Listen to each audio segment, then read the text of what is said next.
Noodle doodle। एक गांव में एक चालाक तोता रहता था जिसका नाम मीठो था। मीठो अपनी जहानत, हाजिर जवाबी और मिजाहिया बातों की वजह से मशहूर था। गांव के लोग इससे अपनी परेशानियों का हल पूछते और वो अपनी चालाकी से सबको खुश कर देता। इसी गांव में एक कैट रहती थी जिसका नाम मानो था। मानो अपनी काहली और आराम पसंदी की वजह से मशहूर थी। इसका ज्यादातर वक्त खाने और सोने में गुजरता था। जब दूसरे जानवर खुराक के लिए मेहनत करते, मानो किसी दरख्त के नीचे आराम करती और कहती, ये सब क्यों इतनी मेहनत करते हैं, मुझे तो खाने के लिए कुछ ना कुछ मिल ही जाता है।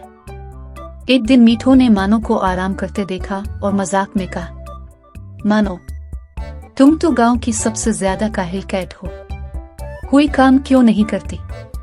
मानो ने जमाई लेते हुए जवाब दिया, मीठो, मेहनत करना मेरे बस की बात नहीं, लेकिन तुम इतने होशियार हो, मेरे लिए कोई ऐसा काम बता दो जिसमें ज्यादा मेहनत ना करनी पड़े और खाना भी मिल जाए। मीठो ने मुस्कुराकर कहा, ठीक है, तुम्हारे लिए एक तरकीब है, लेकिन शर्त यह है कि तुम्हें थोड़ी सी अक्ल और ईमानदारी से काम करना होगा। मानो ने पुरजोश होकर कहा, मैं सब कुछ करने को तैयार हूँ, बस ज्यादा मशक्कत ना हो। मीठो ने मानो से कहा, गांव के किसान अपनी फसलों की हिफाजत के लिए पहरा देने वाले जानवर तलाश करते हैं। अगर तुम किसी किसान से कहो कि तुम इसके खेत की हिफाजत करोगी, तो वो तुम्हें खाने के लिए दूध और रोटी देगा। मानो को यह ख्याल पसंद आया और वो फौरन एक किसान के पास गए। इसने किसान से कहा, मैं तुम्हारे खेत की हिफाजत करूंगी, बदले में तुम मुझे रोज दूध और रोटी देना। किसान राजी हो गया और मानो ने रात को खेत में पहरा देने का वादा किया।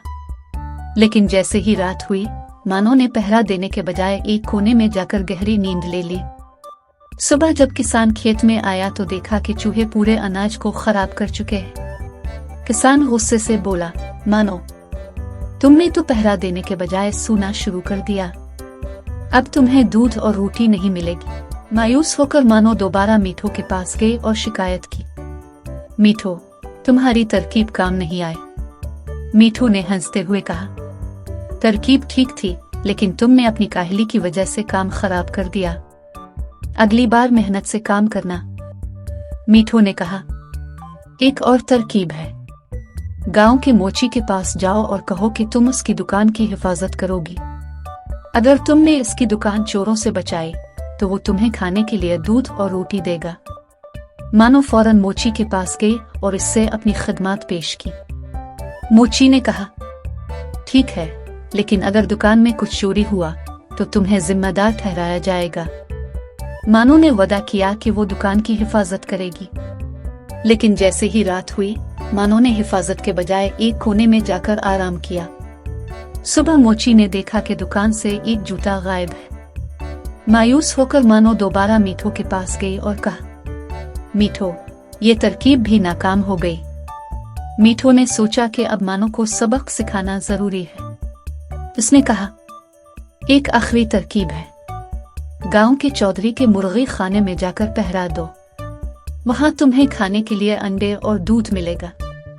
लेकिन याद रखना, चौधरी बहुत सख्त मिजाज है।